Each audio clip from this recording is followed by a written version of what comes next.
Les Bleus accrochés en Grèce, c'est un succès historique de l'Argentine au Brésil en football, une candidature des Alpes françaises pour les Jeux Olympiques 2030 qui a franchi une nouvelle étape hier, ou encore une trêve olympique adoptée à l'ONU mais soumise au vote. C'est le menu de la Revue Sport du 22 novembre 2023.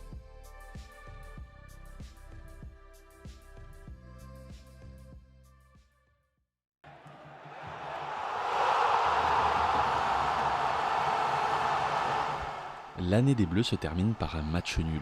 L'équipe de France de football a été accrochée par la Grèce à Athènes pour un score final de 2-2. Devant au score grâce à une réalisation de Randal Colomwani, juste avant la pause sur un service d'Olivier Giroud, les Bleus se sont fait peur en deuxième mi-temps. En 5 minutes, les tricolores ont concédé 2 buts. Lucas Hernandez a d'abord perdu un ballon très bas et la sanction a été sans appel. Sur le premier tir grec cadré du match, Anastasios Bakasetas a marqué d'une belle reprise de volée pour égaliser. Puis c'est ensuite Jules Koundé qui s'est trop facilement fait éliminer sur son couloir droit et qui a offert la possibilité à Dimitrios Giannoulis de centrer. Un centre en retrait qui trouve Fotis Ioannidis qui a marqué à bout portant. Une défaillance collective qui a poussé Didier Deschamps à opérer des changements pour revenir dans le match avec les entrées de Jonathan Klaus, Kingsley Coman et Kylian Mbappé. C'est finalement l'inspiration de Youssouf Fofana d'une frappe lumineuse à 25 mètres qui va permettre aux Bleus de revenir dans le match à la 75e minute. Mais cela ne suffira pas pour repartir avec la victoire. En l'absence de succès, la France perd le premier rang mondial au classement FIFA qu'elle venait tout juste de retrouver après son large succès contre Gibraltar. Tiro de esquina para Argentina, el centro.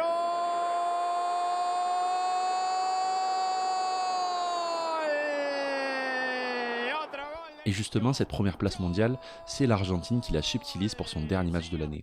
L'Albiceleste a même marqué l'histoire cette nuit en devenant la première équipe à battre le Brésil chez eux lors d'un match des éliminatoires de la Coupe du Monde 1-0. Tout simplement historique. Cette fois, ce n'est pas Lionel Messi qui a marqué le but décisif, le héros du soir n'est d'autre que Nicolas Otamendi qui a donné la victoire à l'Albiceleste grâce à un coup de tête sur corner à l'heure de jeu. Ce succès permet aux Argentins de rester en tête des éliminatoires en Amérique du Sud et de se relancer après leur revers contre l'Uruguay il y a quelques jours. Mais ce super classico a aussi donné de tristes images en tribune, de violents affrontements ont lieu entre supporters argentins et brésiliens dans les tribunes du stade Maracana de Rio de Janeiro, ce qui a retardé le coup d'envoi.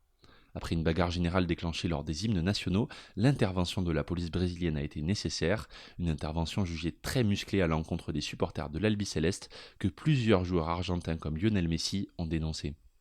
C'était le jour du grand oral hier pour la candidature des Alpes françaises aux Jeux Olympiques de 2030. Réunie au siège du Comité national olympique du sport français, la délégation se composait notamment de Laurent Wauquiez et Renaud Muselier, président des régions Auvergne-Rhône-Alpes et Provence-Alpes-Côte d'Azur. Ce dernier était d'ailleurs l'invité ce mercredi du programme des 4 vérités sur France 2, une émission durant laquelle Renaud Muselier a affiché sa satisfaction. On n'a pas fait de faute, je crois que le dossier écrit techniquement était globalement très bon, je pense qu'on est bien placé. La France, opposée à la Suède et à la Suisse pour cette attribution, devrait être fixée sur son sort le 29 novembre.